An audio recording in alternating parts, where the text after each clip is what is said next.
दोस्तों, घड़ी की सुइयां चल रही हैं, टिक टिक टिक, और हर बीतता हुआ मिनट दुनिया को उस मोड़ के करीब ले जा रहा है जहां से वापसी का रास्ता शायद बंद हो जाए। ट्रंप ने ईरान को 48 घंटे का अल्टीमेटम दे दिया है।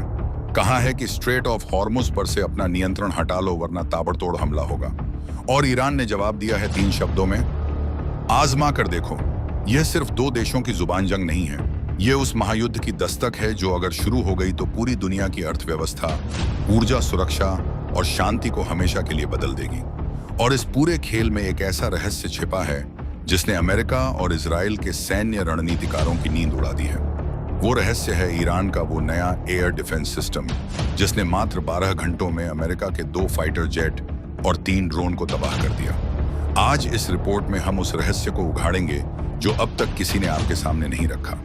अगर आपको लगता है कि यह जानकारी हर भारतीय तक पहुंचनी चाहिए तो अभी इस वीडियो को लाइक करें और अपने परिवार और दोस्तों के साथ शेयर करें। दोस्तों, सबसे पहले उस घटना को समझते हैं जिसने पूरी दुनिया को चौंका दिया। ईरान ने ऐलान किया था कि उसके पास एक नया एयर डिफेंस सिस्टम है। दुनिया ने इसे एक दावा समझकर नजरअंदाज किया, लेकिन जब महज 12 घंटों के भीतर अमेरिका के 2 अत्याधुनिक फाइटर जेट और 3 ड्रोन ईरानी आसमान में राख बन गए तो पूरी दुनिया के रक्षा विशेषज्ञों की आंखें खुल गईं। यह कोई तकनीकी खराबी नहीं थी, यह ईरान की उस नई ताकत का पहला प्रदर्शन था जिसे अब तक पर्दे के पीछे रखा गया था। IRGC यानी इस्लामिक रिवॉल्यूशनरी गार्ड कॉर्प्स के प्रवक्ता ने दावा किया कि उन्होंने एक नया advance air defence system network इस्तेमाल किया है।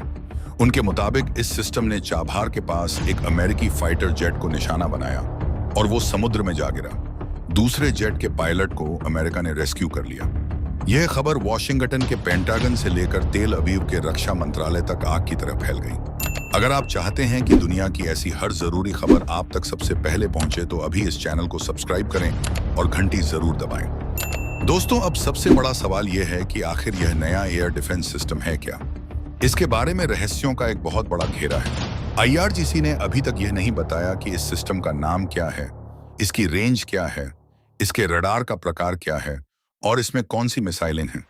कोई स्पष्ट फोटो, वीडियो या मलबे का सबूत भी सामने नहीं आया है, लेकिन अलग अलग एजेंसियों से जो जानकारी मिल रही है वो बहुत चौंकाने वाली है। रक्षा विशेषज्ञों का मानना है कि इसमें 2 मुख्य एयर डिफेंस सिस्टम की भूमिका हो सकती है। पहला है अरमान, जो एक एंटी बैलिस्टिक मिसाइल सिस्टम है। दूसरा है अजाराक्ष, जो एक लो एटीट्यूड एयर डिफेंस सिस्टम है। हो सकता है कि IRGC जिस नए सिस्टम की बात कर रहा हो वो इन्हीं का कोई अपग्रेडेड या संयुक्त वर्जन हो। इसके अलावा बवार 373 के नए वेरिएंट्स की भी चर्चा है, जिनमें हर लॉन्चर पर अलग अलग फायर कंट्रोल सिस्टम लगाया गया होगा। कुछ विशेषज्ञ यह भी मानते हैं कि गल्फ और ओमान सागर के तट पर S-400 और चीन के HQ-9 तथा HQ-22 जैसे लॉन्ग रेंज सिस्टम तैनात किए गए हो सकते हैं। दोस्तों, इस पूरे मामले में सबसे चौंकाने वाली बात है रशियन लिंक। रूस पहले ही ईरान को S-300 PMU-2 सिस्टम दे चुका है, जिसे ईरान अपने देसी बवार 373 के साथ इस्तेमाल कर रहा है। 2024 के बाद रिपोर्ट्स बताती हैं कि रूस ने ईरान को एडवांस रडार और एयर डिफेंस उपकरण देना शुरू किया, जिससे दोनों देशों का सैन्य सहयोग और गहरा हुआ। इसके अलावा 2025 में एक सीक्रेट डील हुई जो करीब 500 से 600 मिलियन यूरो की थी। इस डील में NK-33 वर्बा मैनपैड्स शामिल हैं, जिनकी डिलीवरी 2027 से 2029 के बीच होनी है। लेकिन विशेषज्ञों का मानना है कि इसके कई प्रोटोटाइप या एक खेप पहले ही ईरान को दी जा चुकी हो सकती है, जिसका इस्तेमाल वो अभी अपने एयर डिफेंस सिस्टम में कर रहा है। रूसी रडार और ईरानी मिसाइल लॉन्चर का यह हाइब्रिड नेटवर्क ही दरअसल वो नया सिस्टम हो सकता है जिसने अमेरिका के जेट और ड्रोन को तबाह किया। दोस्तों, इसी बीच इजराइल ने ईरान के माशहर पेट्रोकेमिकल जोन पर हमला किया है। जैसे ही यह हमला हुआ, वहां से केमिकल्स का रिसाव शुरू हो गया। लोगों की आंखें जलने लगी।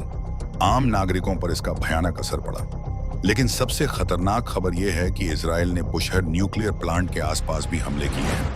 रूस की स्टेट न्यूक्लियर कंपनी रोसाटम ने चेतावनी दी है कि इन हमलों की वजह से न्यूक्लियर रेडिएशन लीकेज का खतरा बढ़ता जा रहा है। वहां से अब तक 198 स्टाफ को इवैक्यूएट कराया जा चुका है। रूस ने साफ कहा है कि अगर बुशहर प्लांट से रेडिएशन लीकेज हुई तो यह चेरनोबिल से भी बड़ा हादसा हो सकता है। यह सुनकर रूह कांप जाती है।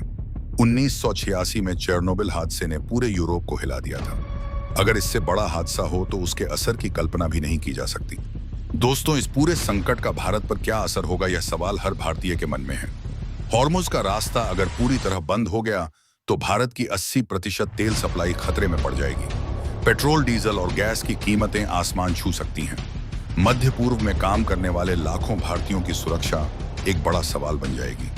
इसीलिए भारत इस पूरे मामले पर बहुत सावधानी से अपनी स्थिति बना रहा है। भारत की कूटनीति इस वक्त पूरी ताकत से सक्रिय है। हम चाहते हैं कि बातचीत से रास्ता निकले और यह युद्ध और न फैले। दोस्तों, अगले 48 घंटे दुनिया के इतिहास में बहुत अहम होने वाले हैं। ट्रंप का अल्टीमेटम खत्म होने वाला है। इजराइल अमेरिका की हरी झंडी का इंतजार कर रहा है। ईरान अपने नए एयर डिफेंस सिस्टम के साथ तैयार खड़ा है और दुनिया सांस रोककर देख रही है कि अगला कदम कौन उठाता है। क्या कोई ऐसा तीसरा देश सामने आएगा जो इस युद्ध को रोक सके? क्या बातचीत का कोई रास्ता अभी भी बचा है, या फिर दुनिया एक ऐसे महायुद्ध की तरफ बढ़ रही है जो सब कुछ बदल देगा? आपसे एक सवाल है कि क्या आपको लगता है कि यह युद्ध रुकेगा या और बढ़ेगा? कमेंट बॉक्स में अपनी राय जरूर दीजिए। इस वीडियो को हर उस भारतीय तक शेयर करें जो इस खतरनाक वक्त को समझना चाहता है। जय हिंद, जय भारत।